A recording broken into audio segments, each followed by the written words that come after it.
पैदा ही नहीं हुआ। कहते हैं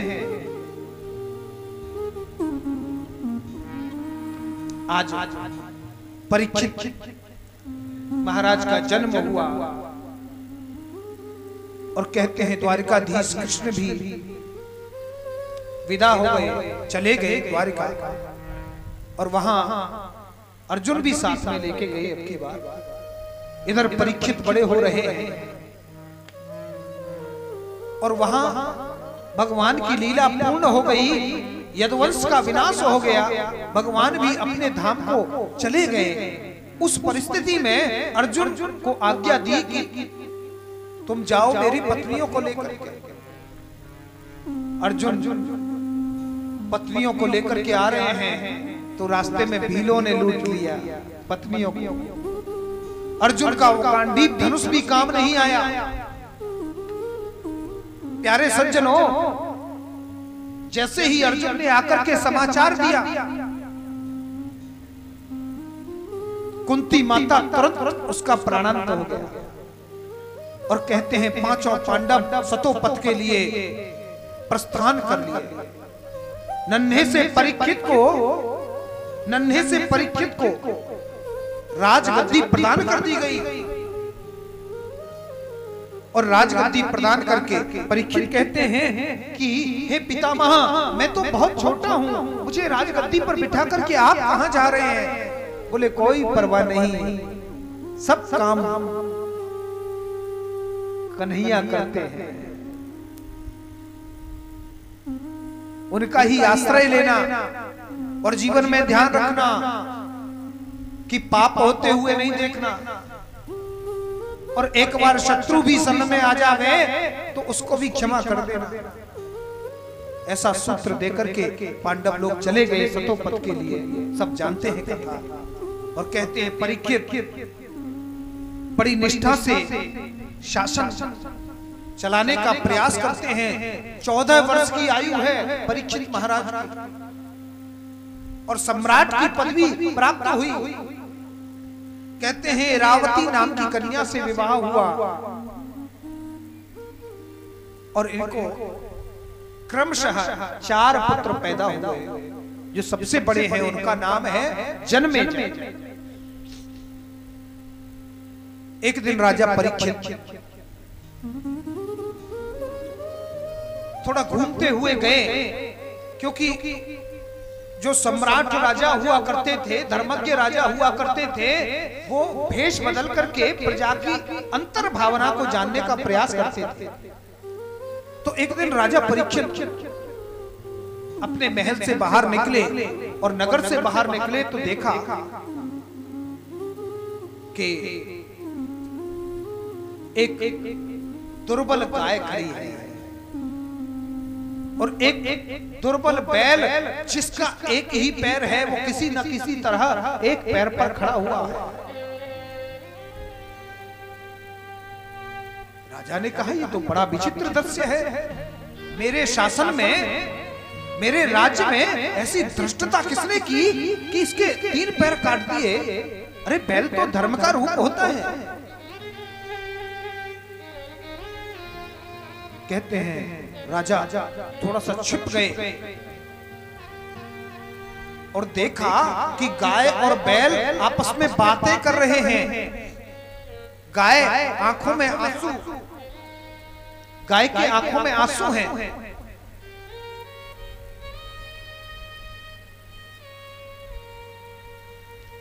और बैल उसे समझा रहा है।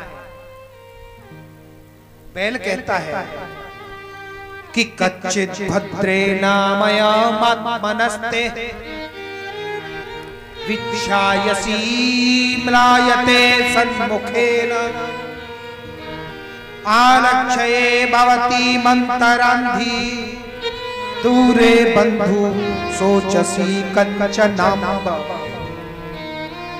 क्यों रोती है माता? क्या आपका कोई बंधु आपको छोड़कर के दूर चला गया है? या फिर आप इसलिए रो रही हैं कि बैल तो 4 पैरों वाला अच्छा लगता है, मेरे 3 पैर नहीं है इसलिए रोती है।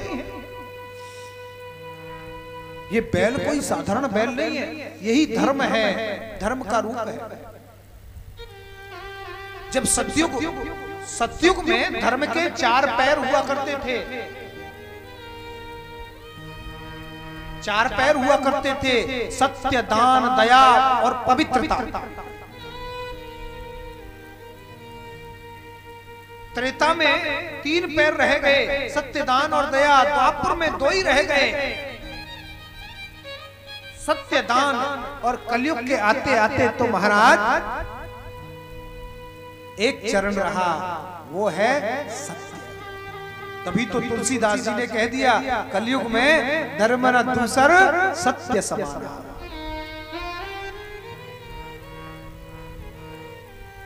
प्यारे सज्जनों, राजा परीक्षित छुप करके सुन रहे हैं, बैल समझा रहा है, बैल रूपी धर्म पृथ्वी रूपी गौ माता को समझा रहा है, क्योंकि गौ माता पृथ्वी माता एक ही है। जो गाय है वही पृथ्वी है, पृथ्वी है वही गाय है। एक पृथ्वी और गाय की समता आपको बतावे। गाय को आप देखिए, गाय अपने अंग प्रत्यंग में किसी भी स्थान को कपकपा देती है, पूरा शरीर चढ़ाने की जरूरत नहीं उसे। शरीर के किसी भी भाग को वह कपकपा देती है। जैसे हमारी धरती माता कपकपाती है ना, धरती माता कपकपाती है तो भूकंप आ जाता है। पता चला गाजियाबाद में भूकंप आया, पड़ोस में कोई पता ही नहीं, मथुरा में पता ही नहीं। ये इस कार्यक्रम से पहले और उससे भी एक कार्यक्रम पहले गाजियाबाद में थे, जाकर के हम रुके और अपने अपने कक्षों में लेटे थे। सुबह 5, 5:30 का समय था। तो हम तो सुबह सुबह ठाकुर जी का जो थोड़ी सी वार्ता करते हैं, ठाकुर जी की पूजा सेवा कर रहे थे, तो हिलने लगा सब। और हमें कोई इस चीज का बोध ही न था कि ये भूकंप भी हो सकता है। हमने सोचा कि कुछ ऐसे ही कोई भाई ये इंडस्ट्री एरिया है, कोई बड़ी मशीन चली होगी, हिल रहा है, क्या दिक्कत है। बाद में जब न्यूज देखी, मैंने कहा वो तो भूकंप था और अति तीव्रता का भूकंप था। तो भूकंप, धरती माता अपने एक स्थान को कपकपा देती है, भूकंप ला देती है। उसी तरह गौ माता की भी समता है। आप देखना, शरीर के किसी भी भाग को हिला देती है, छोटे से छोटे भाग को बस हिला देती है। और जब भी पृथ्वी माता दुखी होती है, जब भी पृथ्वी पर अत्याचार होता है, तो गौ माता का वेश बना करके पृथ्वी भगवान के पास जाकर के गुहार करती है। यदि हमें पृथ्वी का संरक्षण करना है, यदि हमें पर्यावरण बचाना है, पर्यावरण को संरक्षित यदि करने का हम विचार लाते हैं, तो सबसे पहला, उससे भी पहला विचार गौ माता के लिए हमें लाना होगा। गौ माता के संरक्षण का, गौ सेवा का विचार हमें हृदय में लाना होगा। उसी का परिणाम जो हम चाहते हैं, पृथ्वी का, धरती का पर्यावरण, तभी संभव हो पाएगा, तभी हमारी ये कामनाएं सफल हो पाएंगी, जब हम गौ का संवर्धन कर पाएंगे। आज गौ माता की और धर्म की ये दशा देख करके परीक्षित छिप करके सुन रहे हैं। बैल कहता है, बैल रूपी धर्म कहता है, माता आप किस लिए दुखी हैं?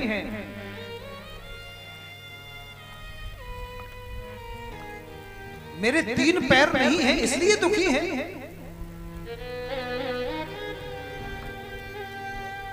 अरे को न काहू सुख दुख कर दाता, निज कृति कर्म भोग सब भ्राता।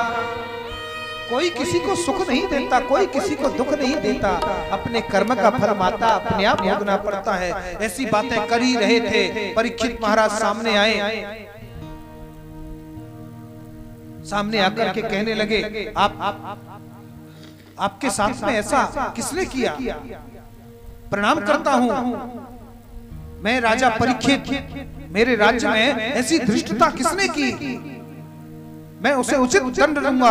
और ये कहकर के राजा चले ही थे, तुरंत वहां एक काला काला विकराल पुरुष आकर के खड़ग हाथ में और आकर के उस बैल रूपी धर्म के एक चरण को भी काट डालना चाहता था। राजा परीक्षित तुरंत लौटे, कहा कौन हो तुम जो एक बैल को, एक गाय को सता रहे हो? मुझे लगता है तुमने ही ये धृष्टता की है, मैं तुम्हें जीवित नहीं छोड़ूंगा। जैसे ही खड़ग निकाल के राजा परीक्षित ने उठाई और तुरंत, ये कौन था? ये था कलियुग। ये था कलियुग, क्योंकि भगवान कृष्ण को अपने धाम गए हुए 30 वर्ष हुए हैं, और जब से भगवान गए हैं तब से ही कलियुग का प्रवेश हो गया। राजा परीक्षित को पता नहीं। बोले कौन हो? बोले महाराज मैं कलियुग हूं। कलियुग? मेरे राज्य में आने की तेरी हिम्मत कैसे हुई? चला जा यहां से, वरना मैं तेरा प्राणांत कर दूंगा। मेरे राज्य से बाहर चला जा। हाथ जोड़ करके कहने लगा, कलियुग महाराज जाऊं तो मैं कहां जाऊं? संपूर्ण पृथ्वी पे तो आपका राज्य है। ये भागवत का वचन है, ध्यान से सुनने वाली बात है, उन धूर्तों को बताने वाली बात है जो हमारे सनातन के प्रति कहते हैं कि ये नया धर्म है।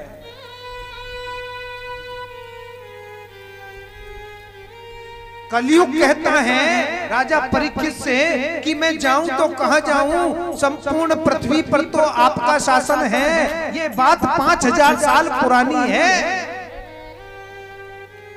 बात करिए ना। 5000 साल पहले संपूर्ण पृथ्वी भारतवर्ष था। संपूर्ण पृथ्वी भारतवर्ष था सज्जनों। और जो हमारे यहाँ के राजा महाराजा नेता जो कुर्सी के लालच में धर्मनिरपेक्ष बने रहे और ये देश बढ़ता चला गया, बढ़ते बढ़ते बढ़ते बढ़ते बढ़ते आज हम सिमट करके एक छोटा सा भारत जिसे हम भारत कहते हैं।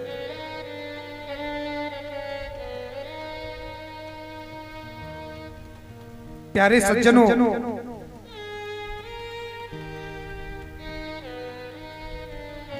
वास्तव में जिस समय भारत आजाद हुआ उस समय इस भारत की बड़ी दुर्दशा हो चुकी थी। लेकिन जो हमारे आज जिन्हें हम लौह पुरुष के नाम से जानते हैं, सरदार पटेल, जिन्होंने संपूर्ण रियासतों को एक धागे में बांधा और एक धागे में बांध करके सबसे पहला काम क्या किया जानते हो? सबसे पहले सरदार पटेल ने सोमनाथ का मंदिर बनवाया, जिसे महमूद गजनवी ने 17 बार जिसे ध्वस्त किया, तोड़ा, लूटा। उस मंदिर की उपमा देखिए, रत्न जड़ित हीरे जड़े थे उसकी दीवारों में, उसके खंभों में, उसके फर्श में। वो सब लूट करके ले गया और इतना धन लेकर के गया कि वो उससे चला भी नहीं। उस मंदिर का जीर्णोद्धार कराया सरदार पटेल ने। विरोध खूब किया गया,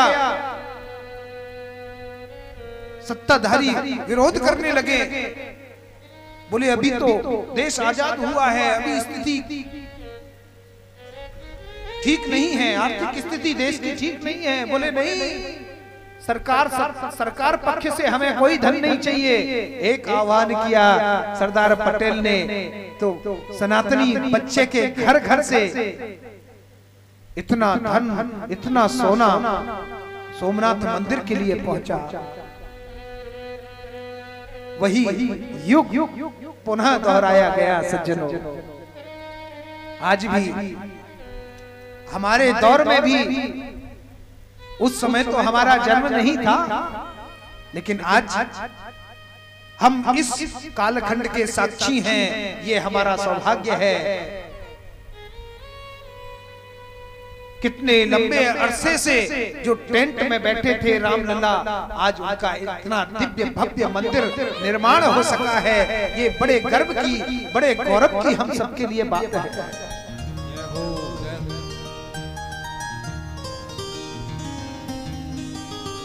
प्यारे सज्जनों, धर्म पंखु होता है। धर्म को चलाने वाला एक ही व्यक्ति थोड़ा सा सहारा लगावे, उसके पीछे चलने वाले अनंत हैं, असीमित हैं। सनातनियों की कमी नहीं है। बोलिए सत्य सनातन धर्म की जय।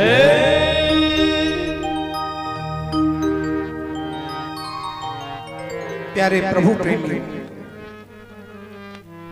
आज कलयुग ने राजा परीक्षित को कहा, परीक्षित को कहा कि मैं कलयुग हूं। और जैसे ही सुना कि कलयुग, अब उसे मार डालना चाहते थे राजा परीक्षित, लेकिन मन में विचार आया कलयुग में बहुत सारे दुर्गुण हैं, लेकिन एक सद्गुण बहुत बढ़िया है। कौन सा? कि यह कलयुग कर परम प्रताप, यह कलयुग कर परम प्रताप, यह कलयुग कर परम प्रताप, यह कलयुग कर परम प्रताप। मानुष पुण्य हो ही नहीं पाप, मानुष पुण्य हो नहीं पाप, मानुष पुण्य हो ही नहीं पाप, मानुष पुण्य हो ही नहीं पाप। कहते हैं मनसा पुण्य मिलता है। मन में किया गया कोई, बैठे बैठे मन में हमने पुण्य का काम कर दिया ना, उसका फल मिलता है हमें। और मन में कोई पाप हो जाए तो मनसा पाप नहीं मिलता है। अन्य युगों में मनसा पाप भी मिलता है। और क्या विशेषता है?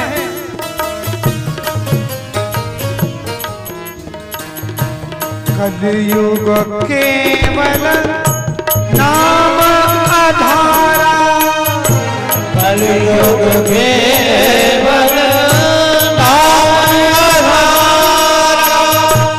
कलयुग केवल नाम आधारा, कलयुग केवल नाम आधारा। सुमिर सुमिर नर उतरही पारा, सुमिर सुमिर उतरही पारा। कलयुग सम नहीं आन युग जो नर कर विश्वास, कलयुग सम नहीं आन युग जो नर कर विश्वास। गाय राम गुण गण विमल अवतर भी नहीं प्रयास, अवतर भी नहीं प्रयास। यही कलयुग कर परम प्रताप, यही कलयुग कर परम प्रताप।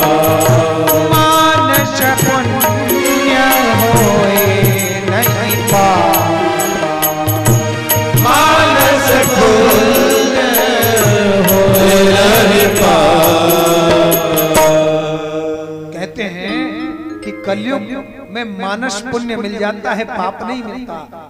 और कलयुग में केवल नाम ही आधार है। कलयुग में जो यज्ञ जप तप हवन बड़े बड़े अश्वमेध यज्ञ करने का जो फल था वो कलयुग में केवल नाम जप से मिल जाता है। इस वजह से राजा परीक्षित ने कलयुग को छोड़ दिया और कहा चल ठीक है, लेकिन मैं तुझे केवल 4 स्थान देता हूँ, वहां रहना है, उसके अलावा कहीं नहीं जाना है। बोले कौन कौन से? बोले द्यूतम पानम स्त्रियः सूना यत्र धर्मश्चतुर्विधा। द्यूतम पानम स्त्रियः सूना, ये 4 स्थान दे दिए। द्यूत कहते हैं जुआ को, जहाँ जुआ होता है वहां कलयुग का निवास होता है। पानम जहाँ मदिरा पान करते हैं, जो मदिरा पान करते हैं, जिस स्थान पर मदिरा पान करते हैं वहाँ कलयुग का निवास होता है। और जो मदिरा पान करते हैं वो कलयुग के भतीजे होते हैं पक्के। प्यार से बोलो राधे राधे।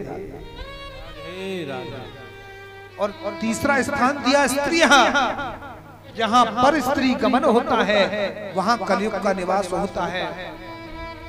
और सूना कहते हैं हिंसा को, जहाँ अपने पेट को भरने के लिए भोले भाले जीव जंतुओं को काट करके मार करके खाया जाता है, वहाँ घोर कलयुग होता है। सज्जनों, कलयुग ने कहा कि इन 4 जगह से काम नहीं चलेगा, कहा कि एक स्थान और दे दो। अब कलयुग के सन्निधि का ये प्रभाव रहा होगा कि राजा के मुख से निकल गया,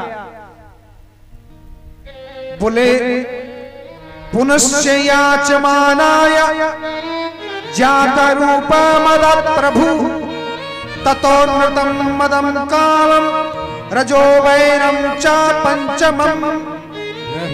जात रूप मदात प्रभु, जात रूप कहते हैं स्वर्ण को। चल ठीक है, सोने में भी तेरा निवास होगा, स्वर्ण में भी तेरा निवास होगा। कहते हैं जी धातु नाम अस्मि कांचनम, ऐसा तो भगवान स्वयं कहते हैं।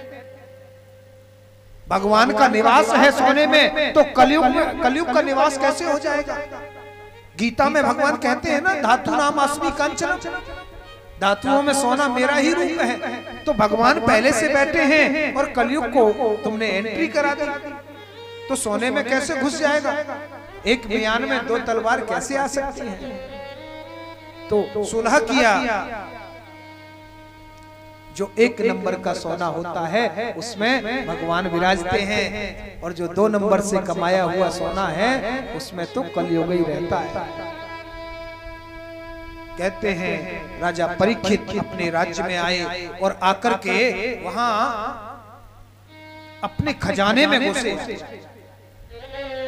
और खजाने में गए, जाकर के देखा कि बड़ा सुंदर बड़ा तगड़ा मुकुट रखा है। मुकुट धारण किया, आज तो ये पहनने का मन है। धारण किया, धारण करके और महाराज वन के लिए चल पड़े, शिकार खेलने के लिए। और कहते हैं जैसे ही मुकुट धारण करा तो महाराज कलयुग आकर के उसमें बैठ गया। सोने में आकर के बैठा, मुकुट में स्वर्ण मुकुट था। बोले तो इसका मतलब क्या है जी? इसका मतलब वो मुकुट जो था 2 नंबर का था। बोले बिल्कुल, इस परीक्षित के जो दादा थे भीम, वो जरासंध को मार करके उस मुकुट को जीत करके लाए थे। ये परंपरा थी पहले, जिस राजा को जीत करके लाया जाता था उसका मुकुट लाके अपने खजाने में अपने शोकेश में रख दिया जाता था। वही मुकुट आज परीक्षित ने धारण कर लिया, जिसके प्रभाव से उसकी बुद्धि, राजा की बुद्धि विकृत हो गई। और कहते हैं जंगल में नितांत वन में चले गए, वहां प्यास लगी। समीक मुनि का आश्रम समीप पड़ा, वहां समीक मुनि के आश्रम में गए राजा, और समीक मुनि ध्यान में बैठे थे। राजा को प्यास लगी, पानी मांगा। संत अपनी दूसरी दुनिया में थे, दूसरी दुनिया में थे। राजा ने कहा कि ढोंग बना के बैठा है, मुझे पानी ना पिलाना पड़े इसलिए, और अपने बाण की नोक से एक मृत मरा हुआ सर्प उसके गले में डाल दिया। कहते हैं समीक मुनि के शिष्य देख रहे थे, दौड़ करके गए और पास में ही स्नान कर रहे समीक मुनि के पुत्र श्रृंगी ऋषि ने तुरंत सुना जैसे ही कि मेरे पूज्य पिता का राजा ने अपमान किया है, तो जल उठाया और श्रृंगी ऋषि ने तुरंत जल उठा करके श्राप दे दिया। बोल जिसने मेरे पूज्य पिताजी का ऐसा जघन्य अपराध किया है, वो आज के 7वें दिन तक्षक सर्प के काटने से उसकी मृत्यु हो जाएगी। वाग वज्रम विष सर्जः, ये वाणी वज्र चला दिया ऋषि ने, ऋषि पुत्र ने। और कहते हैं राजा परीक्षित तो अपने राज्य में पहुंच गए, परंतु जब समीक मुनि को पता चला कि मेरे पुत्र ने श्राप दे दिया धर्मात्मा राजा को, अरे हमें सेवा करनी चाहिए कि उनकी प्यासे भूखे होंगे, तो अपने गौरमुख नाम के शिष्य को भेजा। शिष्य को भेज करके राजा को बता के आओ कि उसे आज से 7वें दिन तक्षक सर्प के काटने से उसकी मृत्यु हो जाएगी, अपनी मुक्ति का कोई साधन कर ले। जैसे ही राजा परीक्षित को पता चला कि मुझे 7 दिन में मर जाना है, तो राजा दुखी नहीं हुए, राजा तो हर्षित हो गए कि ये मैं क्या कहूं, उस ऋषि पुत्र ने मुझे शाप दिया है या वरदान दिया है। अरे दुनिया का एकलौता मैं हूं जो जिसको पता है कि 7 दिन के बाद मेरी मृत्यु होगी, इन 7 दिन के दरमियान मेरी मृत्यु नहीं हो सकती। किसी को अपने जीवन का नहीं पता, एक क्षण का नहीं पता, लेकिन मुझे पता है कि अब मेरे पास में 7 दिन है। और कहते हैं उसी समय राजसी वेशभूषा का त्याग कर दिया, अपने पुत्र जन्मेजय को सिंहासन पर बिठाया और चल पड़े। सब रानी, सेवक, पुत्र इत्यादि सब दौड़ रहे हैं, क्या हुआ, क्या बात है। बोले मुझे अवसर मिला है और मैं ये अवसर गंवाना नहीं चाहता, तुम आनंद से रहो। और कहते हैं राजा परीक्षित सीधे हरिद्वार शुकताल में जाकर के एक वट वृक्ष के नीचे समाधिष्ठ होकर के, जिन्नी सी धोती पहन करके और समाधिष्ठ होकर के ऐसे बैठे। नेत्र जैसे ही बंद किए और दूसरे ही क्षण नेत्र खोल करके देखा, तो उन्होंने देखा कि वहां तो अनंत संत भगवान बैठे हैं, बड़े बड़े संत बैठे हैं कि अत्रि वशिष्ठ श्रवण सरत्वा नरिष्ठ नेमि भृगुरंकराश्च पारासरोगादि सुतोथ राम उतथ्य इंद्र प्रमदेहमः।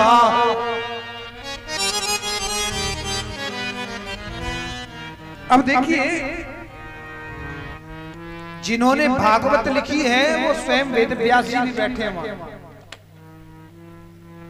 और वेद व्यास जी के पिताजी पाराशर जी महाराज जी बैठे हैं, और पाराशर के दादा हैं वशिष्ठ, वो भी बैठे हैं। अत्रि वशिष्ठ श्रवण सरत्वा जय हो नरिष्ठ नेमि भृगु मुनि भी वहां बैठे हैं, सब ऋषि बैठे हैं, और सब लोग टकटकी लगा करके परीक्षित की ओर देख रहे हैं। परीक्षित ने कहा, ये तो ऋषि पुत्र ने शाप देकर के मुझ पर बड़ी कृपा करी है। उसने शाप नहीं दिया, ये तो वरदान है। अरे एक संत के दर्शन करने जाओगे तो कितना समय, एक जीवन लग जावे,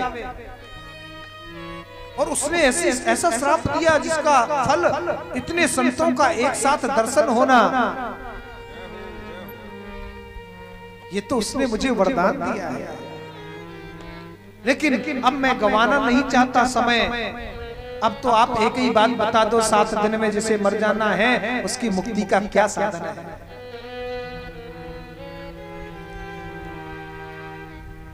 अब सब असमर्थ हैं बताने में। उसी समय कि तत्रात् भगवान व्यास पुत्रो यद्रक्षया गाटमानो नपेक्ष अलक्षलिंगो न जलावतुष्टो व्रतस्य बालैरवधूत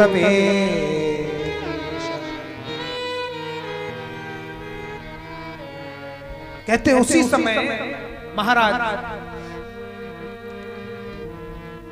श्री सुखदेव स्वामी के कानों में आवाज गूंजी, चलो परीक्षित के पास, चलो परीक्षित के पास, चलो परीक्षित के पास। और जैसे ही आए सब ऋषि जन, सब संत जन, सब खड़े हो गए उनके अभिवादन में, और कहते हैं वो केवल परीक्षित को लक्ष्य करके आए हैं। श्री सुखदेव स्वामी आकर के आसन ग्रहण किया, उच्चासन ग्रहण किया, और राजा ने तुरंत पुष्प चढ़ाए सुखदेव स्वामी के श्री चरणों में कि अहो अद्य वयं ब्रह्मन् सत्येभ्यः बंधव कृपया तिथि रूपेण भवद्तीर्थ का कृता। आज मेरा बड़ा सद्भाग्य जगा, आपने मुझे दर्शन दिया